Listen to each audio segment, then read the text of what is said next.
Двигатель ИСБЕ 6, капитальный ремонт. Прогар поршня. Прогар поршня почему? Лила форсунка. Лила форсунка, третий цилиндр. Сейчас камера сфокусируется. Раздолбила шатун.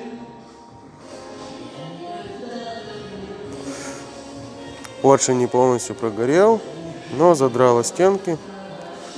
Непригодный к использованию. Как всем известно, причина прогара поршня есть только одна. Либо форсунка стоит неправильно, либо она льет. У нас автобус 4238. Первая часть начала ремонта двигателя.